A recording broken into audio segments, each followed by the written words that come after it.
오늘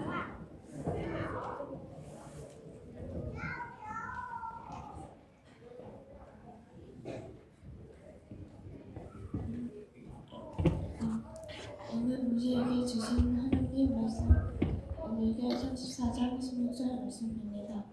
낭독하겠습니다. 헤매는 것은 찾아오고 길이 도로 데려오면 다리가 부러지고 상한 것은 삼해어주면 약한 것은 튼튼하게 만들겠다. 그러나 살찐 것들과 흰센 것들은 내가 멸하겠다. 네가 이렇게 그것들을 공평하게 여기겠다. 아멘.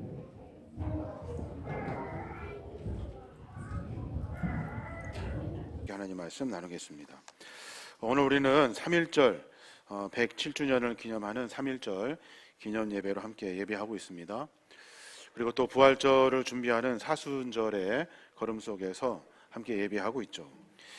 3.1운동의 그 함성, 이 땅에 향한 이 자유와 생명에 대한 갈망이 담겨 있는 그들의 외침, 선배들의 외침이 상상이 됩니다. 하나님의 나라와 의를 사모하고 민족과 이웃을 위해 자신의 삶을 내어놓았던 그 믿음의 선배들을 기억하는 날, 그 날이 바로 오늘일 겁니다.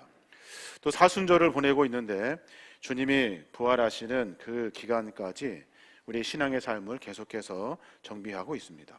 이 두 시기가 함께 맞아서 오늘 하나님께서 우리에게 주시는 마음이 있어요.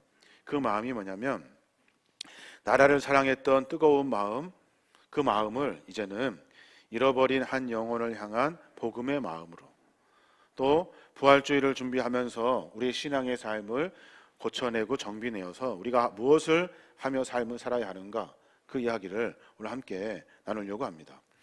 특별히 이제 4월 첫 주일에 우리가 부활주의를 준비하게 되고 이제 앞으로 약 한 4주에서 5주 정도의 시간이 남게 되는데 매 주일마다 우리가 신앙의 정비를 해야 될 부분들을 같이 생각해 보고 함께 고민해 보려고 합니다. 부활주의를 준비하며 특별히 우리가 해야 될 일은, 그날은 온 성도들이 함께 모여 부활의 예배를 드리는 겁니다. 사역팀, 그리고 각 부서, 그리고 모이는 클럽, 구역의 식구들까지 한 사람도 빠짐없이 부활절에 함께 모여 예배할 수 있도록, 서로 믿음과 신앙으로 함께 예배할 수 있도록 우리 모두의 마음과 삶을 정비해야 할 겁니다. 그 일을 위해서 복음의 마음을 가지고 수많은 영혼들을 향해서 우리가 해야 될 일들이 있겠죠. 신앙이 다시 일어설 수 있도록 느슨했던 믿음과 신앙을 기간을 지나 부활주일에는 다시 새로움으로 태어날 수 있도록, 그래서 부활주일뿐만이 아니라 우리의 신앙의 삶 속에서 함께 믿음과 신앙의 이야기를 이어갈 수 있도록 우리가 함께 합심해야 될 겁니다. 오늘 저는 전도에 대한 이야기를 다시 해보려고 합니다. 전도라는 말을 들으면 마음부터 이렇게 덜컥 내려앉는 분들이 있습니다. 또 누군가 또 데려와야 하는가, 괜히 또 말했다가 그 사람에게 거절당하면 어떡하지, 이런 마음, 나도 믿음이 이 모양인데 내가 누구를 전도해? 라고 하는 이런 생각들, 그런 생각들이 우리에게 떠오르게 됩니다. 전도라는 단어는 우리를 부담스럽게 하고 괜히 작아지게 만들 때가 참 많아요. 근데 성경에 보면 전도는 놀랍게도 내가 하는 것이 아닙니다. 내가. 흔히 전도를 내가 뭔가 해야 된다고 생각하는데 성경은 그렇게 말하지 않습니다. 하나님께서 먼저 그 일을 행하시고 그리고 나서 우리가 뒤따라가는 것이 전도입니다. 에스겔 34장 11절에 보면 그런 말씀이 있어요. 뭐라고 하냐면 나 주 여호와가 말하노라, 나 곧 내가 내 양을 찾고 잣대 라고 말해요. 무슨 말입니까? 주 여호와가 말씀하시는데 양을 내가 찾겠다 라고 말씀하셔요. 양에게 내가 찾아가겠다 라고 말씀하십니다. 너희가 아니라 나라고 선포하는 거예요. 너희가 가서 내 양 찾아와 하시는 분이 아니라는 거예요. 내가 직접 내 양을 찾겠다 라고 선포하고 계십니다. 왜냐하면 하나님은 단 한순간도 잃어버린 자녀들을 잊으신 적이 없어요. 우리가 누군가 생각이 나면 하나님께서 이미 그 일을 하고 계셔요. 우리가 누구를 위해서 기도하기 시작하면 하나님은 이미 그와 함께 하시고 그와 함께 기도하고 계시는 거예요. 전도는 그런 겁니다. 내가 무언가 해야 된다고 생각하는 것은 틀린 생각입니다. 이미 하나님이 그 사람과 함께 하고 계시고 하나님의 마음이 하나님께서 우리에게 전달해 주신 거예요. 그 마음을 가지고 우리가 전도를 하는 거죠. 누군가를 만나러 가는 그 발걸음은 내가 시작한 여정이 아니라 이미 먼저 한참 전에 하나님께서 일하시는 거예요. 하나님이 그 사람에게 찾아가 주셨고 그 마음을 우리에게 전달해 주신 겁니다. 우리 주변에 가장 가깝지만 어쩌면 마음은 가장 멀리 있는 사람들이 있습니다. 한 지붕, 한 가정에서 같이 살고 있지만 함께 예배당의 자리에 앉지 못하는 가족들, 한때는 뜨겁게 찬양하고 봉사했지만 지금은 그 자리가 텅 비어버린 옛 성도님들, 그리고 언제 떠났는지 모를 만큼 연락이 뜸해지고 그러면서 마음이 닫혀버린 지체들 많습니다. 우리가 가만히 생각해 보면 그분들이 생각이 납니다. 그 생각은 내가 생각하고 싶어서 하는 것이 아닙니다. 하나님이 우리 그 생각을 허락해 주신 거예요. 하나님이 그 영혼을 소중히 여기시고 계시는 거고 하나님이 이미 그 영혼 가운데 가까이 하고 계셔요. 그 마음이 전달돼서 우리가 생각나게 하셨고 우리로 하여금 기도하게 하시는 거죠. 오늘 저는 하나님이 우리에게 이렇게 말씀하시는 그 음성을 듣기를 원합니다. 내가 그들을 찾고 있다. 나와 같이 마음을 품고 나와 함께 그 마음이 전달될 수 있도록 네가 같이 일해주면 안 되겠니? 라고 하시는 주님의 말씀을 우리가 듣게 됩니다. 생각해 보는데 양은 그냥 혼자 살아가지 못합니다. 목자는 양에게 깊숙이 들어갑니다. 양에게 찾아가서 양과 함께 하는 것이 목자죠. 에스겔서 34장에 보면 이스라엘의 아픈 현실이 있습니다. 근데 그 순간순간에도 하나님이 이스라엘 백성들에게 찾아가 주셔요. 찾아가셔서 이스라엘 백성들을 회복시키는 일들을 하고 계십니다. 에스겔서 34장 12절에 보면 그렇게 말씀하셔요.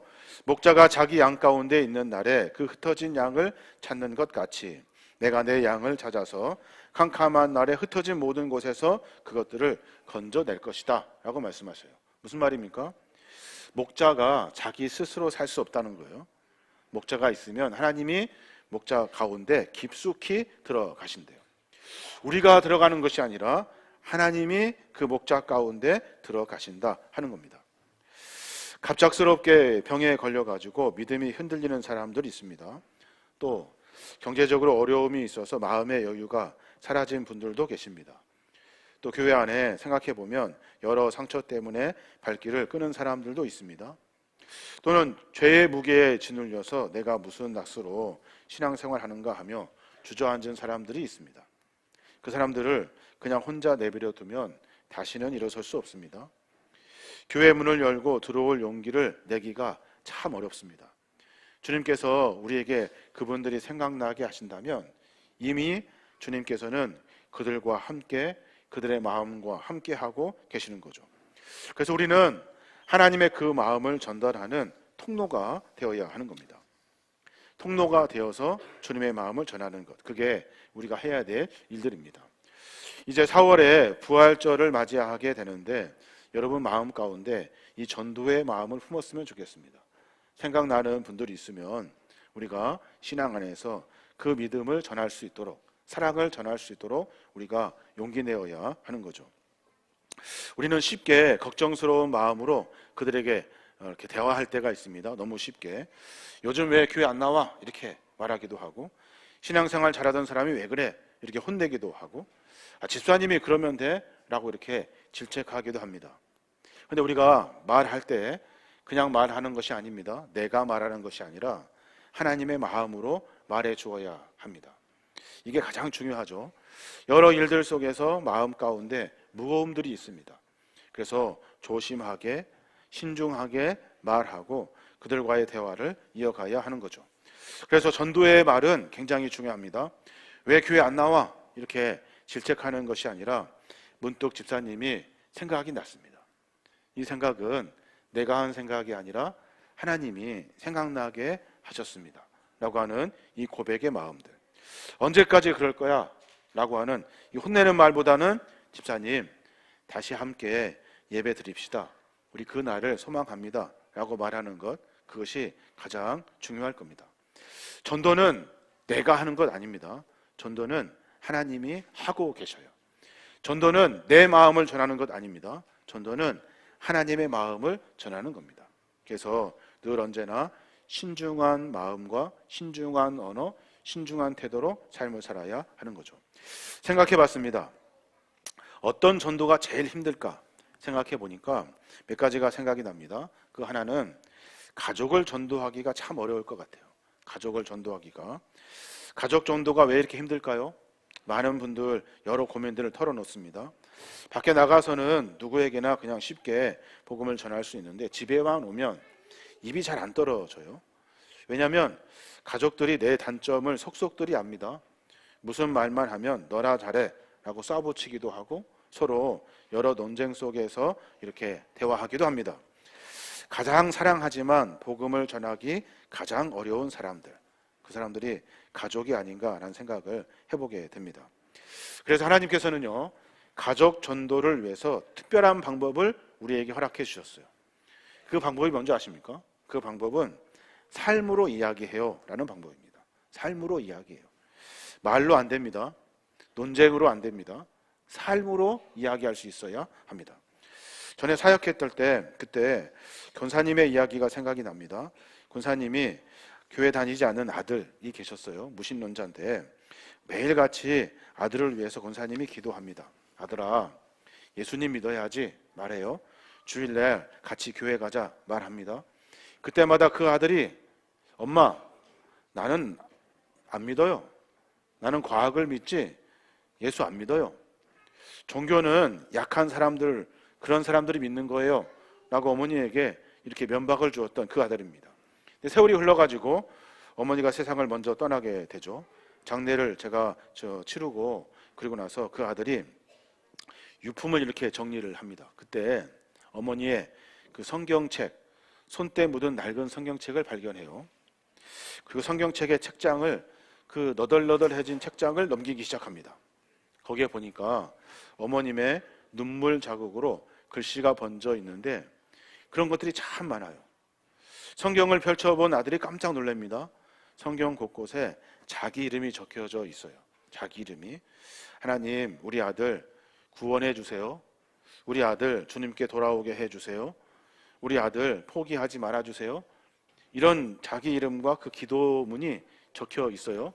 그리고 거기에 눈물 자국이 있습니다. 장례를 마치고 그분이 교회에 올 것이라고는 전 생각하지 못했습니다. 근데 그분이 저에게 찾아왔어요. 그리고 그런 얘기를 하셔요. 저는 교회를 안 다니려고 했는데 어머님의 성경책을 보고 올 수밖에 없었습니다. 거기에 보니까 나를 위해 기도하셨던 그 어머님의 그 간절한 모습이 생각이 납니다. 저는 그게 늘 잔소리라고 여겼는데 그렇지 않다는 것을 깨닫게 됩니다. 나를 위해 오랜 시간 동안 기도해 주셨던 그 눈물의 기도가 생각이 납니다. 그러면서 신앙생활을 시작하시겠다고 하시는 약속을 저와 했던 기억이 납니다. 가족을 전도하는 것 참 어렵습니다. 저희 가족들, 저희 친척 중에서도 교회 안 다니시는 분들 계십니다. 지금까지도 저는 기도하고 있습니다. 그리고 그분에게 어떻게든 삶으로 내가 정직하고 바르고 올바른 신앙의 삶을 보여주려고 노력하고 있습니다. 어려운 일이지만 가족을 전도할 때는 삶으로 이야기하셔야 합니다. 억압하듯이 소리 지르시듯이 잔소리하듯이 말로 하는 것이 아닙니다. 삶으로 이야기할 수 있어야 합니다. 성경에 보니까 바울이 디모데를 칭찬하는 장면이 나와요. 디모데후서 1장 5절에 보면 그렇게 말합니다. 이는 내 속에 거짓이 없는 믿음이 있음을 생각함이라. 이 믿음은 먼저 내 외조모 로이스와 내 어머니 유니게 속에 있더니 내 속에도 있는 줄을 확신하노라 그래요. 바울이 디모데를 칭찬해요. 무엇을 칭찬하냐면 야, 너 믿음 좋다, 너 잘하고 있다, 이걸 칭찬하는 것이 아니에요. 디모데도 원래부터 신앙생활 하지 않았던 사람입니다. 그런데 어머니가 기도하고 할머니가 기도해서 믿음과 신앙을 갖게 됩니다. 그러면서 교회의 리더가 되고 하나님의 복음을 전하는 사람이 됩니다. 바울이 디모데의 현재의 믿음을 칭찬하는 것이 아니에요. 너의 어머니의 기도, 너의 할머니의 기도가 너에게 있어 라고 선포합니다. 너는 보통 사람이 아니야. 너는 어머니가 기도해줬고 할머니가 기도해준 사람이야. 너의 믿음은 그래서 참 대단해, 위대해 라고 칭찬하고 있는 겁니다. 가족을 전도할 때 눈물의 기도가 필요합니다. 포기하지 않는 사랑도 필요합니다. 논쟁하려고 하지 마십시오. 따뜻한 섬김 한 번이 강력한 복음의 메시지가 됩니다. 전도할 대상에 가족들이 있으면 마음을 열고 삶으로 이야기할 수 있어야 합니다. 예수 믿어 라고 소리 지르면 안 됩니다. 교회 가자 라고 재촉하면 안 됩니다. 그저 삶으로 어렵고 힘든 일 있을 때마다 기도하고 있습니다. 그리고 어깨를 두드리면서 서로 격려해주고 위로해주는 삶의 이야기가 필요한 거죠. 그럼 그분들의 마음 가운데 그런 마음이 듭니다. 아, 정말 예수님이 살아있는가 보다. 아, 저 사람이 우리 저런 친척이 그렇게 변할 수 있을까 하는 마음을 갖게 됩니다. 그때부터 복음의 일이 그 마음 가운데 시작되게 되죠. 또 한 가지 생각해 봤어요. 어떤 전도가 제일 힘들까 생각해 보니까 오랫동안 교회를 다니다가 오랫동안 출석하지 않는 분들, 그분들을 다시 교회로 오게 하는 일이 제일 힘들 것 같아요. 교회에서 눈에 보이지 않고 문득문득 생각이 나고 옛날에 그렇게 재밌고 즐겁고 행복하게 신앙생활 했던 분들이 갑자기 보이지 않고 갑자기 보이지 않습니다. 왜 그분들이 쉽게 돌아오지 못하는 걸까요? 여러 일들이 있겠죠. 마음속에 어려움이 있고 어색함이 있고 교회 가서 뭐해? 변한 것도 하나도 없는데 라고 하면서 이렇게 질퇴하는 그런 일들도 있을 겁니다. 그분들에게 필요한 전도의 방법이 있어요. 그 방법이 뭐냐면 기억하는 겁니다. 기억. 전에 했던 과거의 일들을 기억하는 거죠. 우리가 오해하는 성경 구절이 하나 있는데 예수님의 잔치의 비유에 누가복음 14장 23절에 초대하는 장면이 있습니다. 14장 23절을 보면 그래요. 길과 산 울타리로 나가서 사람을 강권하여 데려다가 내 집을 채우라 그래요. 여기서 우리 사용하는 그 단어 강권하여 라고 하는 이 말을 억지로 끌고 오라는 말로 오해를 합니다. 강권이라는 말은 거절을 당해도 그리고 포기하지 않고 따뜻한 마음으로 계속해서 손을 내밀어 주는 겁니다. 특별히 교회 다니다가 오랫동안 출석하지 않는 분들에게는 기억하는 일들로, 기억의 다리로 그들에게 강권하여 손 내밀어 주어야 합니다. 요즘 왜 안 보여? 라고 묻는 것보다 집사님 생각이 나서 연락을 드려요. 지난번에 우리 재밌게 신앙생활 했잖아요 라고 하는 이야기들로 함께 이야기를 시작하는 거죠. 언제부터 나올 거야? 라고 하는 말보다 집사님 앉던 그 자리가 비어 있으니 참 그립습니다 라고 하는 말들로 이제는 교회 좀 나와 라고 혼내는 말보다는 혹시 힘든 일 있으면 같이 기도해 드릴게요 라고 하는 마음, 그 마음이 우리 안에 있어야 하는 겁니다.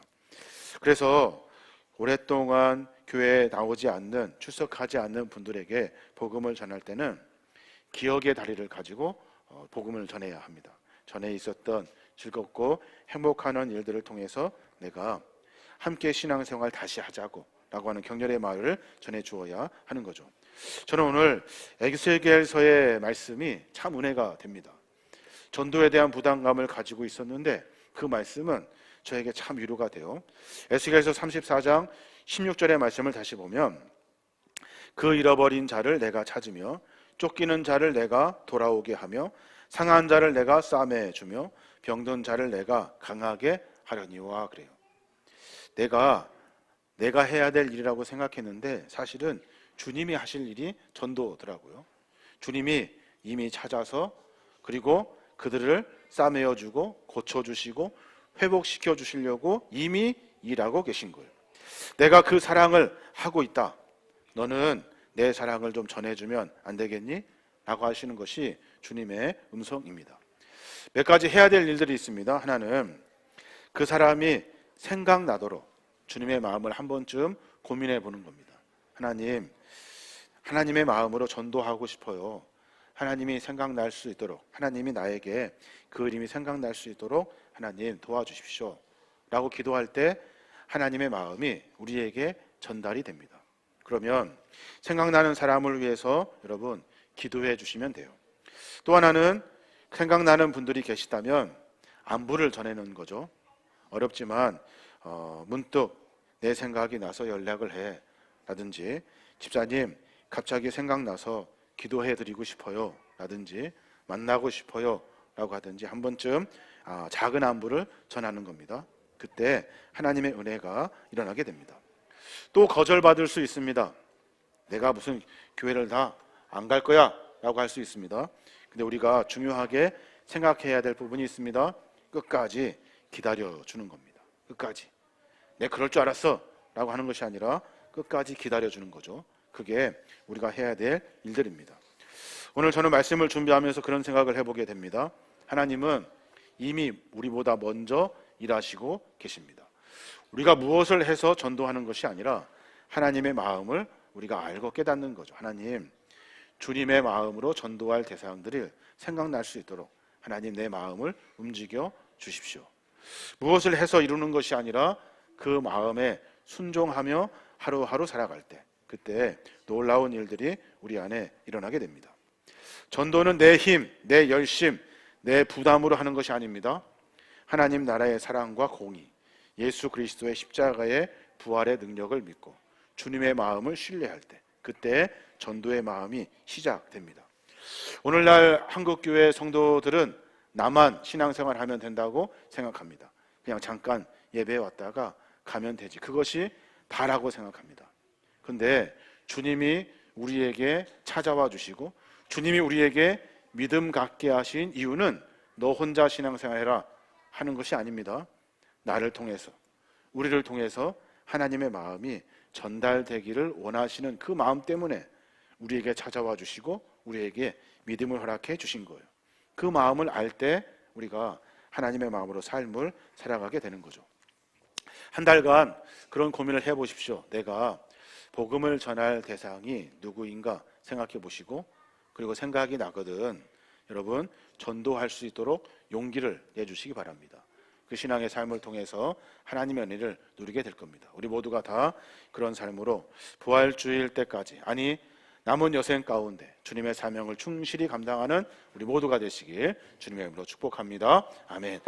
이제는 우리 주 예수 그리스도의 은혜와 우리 하나님 아버지의 무한하신 사랑하심과 성령님의 감동하시고 교통하신 은혜가 주님의 마음을 쫓아 거룩한 주님의 복음을 증거하며 나아가고자 각오하고 결단하는 믿음의 종들 머리 위에 이제로부터 영원히 함께 하시옵기를 간절히 축원하옵나이다. 아멘.